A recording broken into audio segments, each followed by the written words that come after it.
ಇದೊಂದು ಐತಿಹಾಸಿಕ ಸಭೆ, ಜನಸಾಗರ, ದಾರಿಯುದ್ದಕ್ಕೂ ಜನ ಈ ಕಾರ್ಯಕ್ರಮಕ್ಕೆ ಬರ್ತಾರೆ.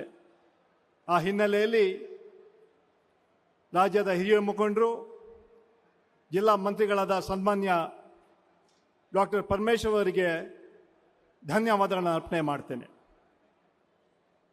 3ನೇ ವರ್ಷದ ಸಾಧನೆಯ ಸೇವೆಯ ಸಮರ್ಪಣೆ. 2023ರಲ್ಲಿ ಜನ ನಮಗೆ ಕಾಂಗ್ರೆಸ್ ಪಕ್ಷಕ್ಕೆ ಆಶೀರ್ವಾದ ಮಾಡಿ ಸುಮಾರು 136 ಶಾಸಕರನ್ನು ಕೊಟ್ಟು ನಾವು ಅಧಿಕಾರಕ್ಕೆ ಕೊಟ್ವಿ. ನಾವು ಗೆದ್ದಿದ್ದೀವಿ ಅಂತ ಬೀಗಲಿಲ್ಲ. ನಮ್ರತೆಯಿಂದ ಪ್ರಾಮಾಣಿಕವಾಗಿ ಕಳೆದ 3 ವರ್ಷ ಜನರ ಸೇವೆ ಮಾಡ್ಕೊಂಡು ಬಂದಿದ್ದೀವಿ. ನುಡಿದಂತೆ ನಡೆದ ಸರ್ಕಾರ ಕಾಂಗ್ರೆಸ್ ಪಕ್ಷ ಸರ್ಕಾರ. ಸರ್ವರಿಗೂ ಸಮಪಾಲು, ಸರ್ವರಿಗೂ ಸಮಬಾಳು ನಮ್ಮ ಸಂಕಲ್ಪ. ಈ ರಾಜ್ಯವನ್ನು ಸರ್ವ ಜನಾಂಗದ ಶಾಂತಿಯ ತೋಟ ರೀತಿಯಲ್ಲಿ ಇವತ್ತು ಕೆಲಸ ಮಾಡ್ತಾ ಇದ್ದೀವಿ. ಸನ್ಮಾನ್ಯ ಸಿದ್ದರಾಮಯ್ಯ ನಾಯಕತ್ವದಲ್ಲಿ, ಸನ್ಮಾನ್ಯ DK ಶಿವಕುಮಾರ್ ನಾಯಕತ್ವದಲ್ಲಿ ಹಾಗೂ ಎಲ್ಲ ನಮ್ಮ ಮಂತ್ರಿಮಂಡಲದ ನಾಯಕತ್ವದಲ್ಲಿ ಇವತ್ತು ರಾಜ್ಯದಲ್ಲಿ ನಮ್ಮ ಸರ್ಕಾರ ಹಲವಾರು ಕಾರ್ಯಕ್ರಮ ಅನುಷ್ಠಾನ ತಂದಿದ್ದೀವಿ. 5 ಗ್ಯಾರಂಟಿಗಳನ್ನ ಘೋಷಣೆ ಮಾಡಿದ್ವಿ. 3 ತಿಂಗಳಲ್ಲಿ 5 ಗ್ಯಾರಂಟಿಗಳನ್ನು ಅನುಷ್ಠಾನಕ್ಕೆ ತಂದಿದ್ದೀವಿ. ಇವತ್ತು ವಿಶೇಷವಾಗಿ ಶಕ್ತಿ ಕಾರ್ಯಕ್ರಮ. ಈ ಪ್ರಪಂಚದ ಇತಿಹಾಸದಲ್ಲಿ ಇಷ್ಟು ದೊಡ್ಡ ಕಾರ್ಯಕ್ರಮ ಎಲ್ಲೂ ಕೂಡ ಆಗಿಲ್ಲ.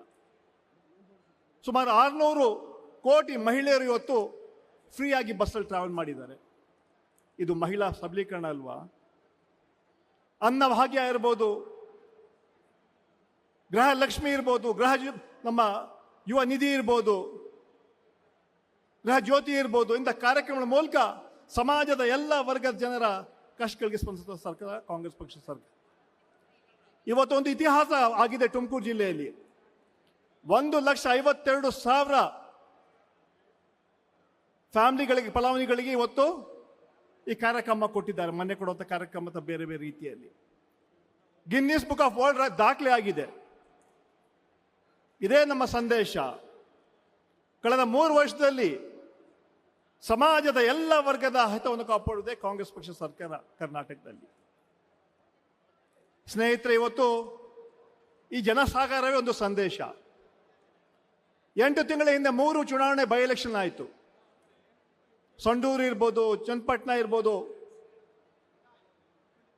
ಶಿಗ್ಗಾ ಸವಣೂರು ಇರ್ಬೋದು. ಈ 3 ಕ್ಷೇತ್ರಗಳಲ್ಲಿ ಜನ ಕಾಂಗ್ರೆಸ್ ಪಕ್ಷಕ್ಕೆ ಆಶೀರ್ವಾದ ಅಧಿಕಾರ ಕೊಟ್ಟು ನಮ್ಮನ್ನು ಗೆಲ್ಲಿಸಿದ್ರು. ಅದೇ ರೀತಿ ಮೊನ್ನೆ ನಡೆದಂಥ 2 ಚುನಾವಣೆಗಳು, ಬಾಗಲಕೋಟೆಯ ಒಂದು ಕ್ಷೇತ್ರ ಹಾಗೂ ದಾವಣಗೆರೆ ಕ್ಷೇತ್ರ, ಈ 2 ಕ್ಷೇತ್ರಗಳಲ್ಲಿ ಮತ್ತೆ ಜನ ನಮಗೆ ಆಶೀರ್ವಾದ ಮಾಡಿದ್ದಾರೆ. ನಮ್ಮ ಗ್ಯಾರಂಟಿಗಳೇ ನಮಗೆ ಶ್ರೀರಕ್ಷೆ ಹಾಕಿತ್ತು. ಇವತ್ತು ರಾಜ್ಯದ ವಿಶೇಷವಾಗಿ ಮಹಿಳೆಯರಿರ್ಬೋದು, ಯುವಕರಿರ್ಬೋದು ಸಂಪೂರ್ಣವಾಗಿ ನಮ್ಮ ಸರ್ಕಾರಕ್ಕೆ ಬೆಂಬಲ ಕೊಡ್ತಾ ಇದ್ದಾರೆ. ಇವತ್ತು ಸನ್ಮಾನ್ಯ ಕೃಷ್ಣ ಬೈರೇಗೌಡ ನಾಯಕತ್ವದಲ್ಲಿ ಇವತ್ತು ಸುಮಾರು 4 ಭಾಗದಲ್ಲಿ ದೊಡ್ಡ ಕಾರ್ಯಕ್ರಮವನ್ನು ನಡೆಸಿದ್ವು. ಅದು ಹೊಸಪೇಟೆ ಇರ್ಬೋದು, ಹಾವೇರಿ ಇರ್ಬೋದು, ಹಾಸನ ಇರ್ಬೋದು, ಇವತ್ತು ತುಮಕೂರು ಜಿಲ್ಲೆಯಲ್ಲಿ ಕಾರ್ಯಕ್ರಮ ಅಂದ್ಕೊಂಡಿದ್ದೀವಿ.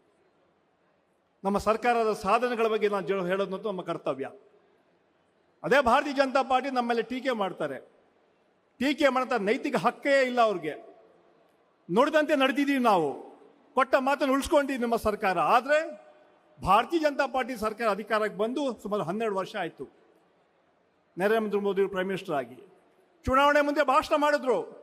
ನಮ್ಮ ಸರ್ಕಾರ ಅಧಿಕಾರಕ್ಕೆ ಬಂದರೆ 100 ದಿನಗಳಲ್ಲಿ ಕಪ್ಪು ಹಣ ತಂದು ಪ್ರತಿಯೊಬ್ಬರ ಅಕೌಂಟ್ಗೆ 15 ಲಕ್ಷ ಹಾಕಿ ಅಂತ ನಾವು ಹೇಳಿದ್ದು ಮೊದಲೇ ಸುಳ್ಳು.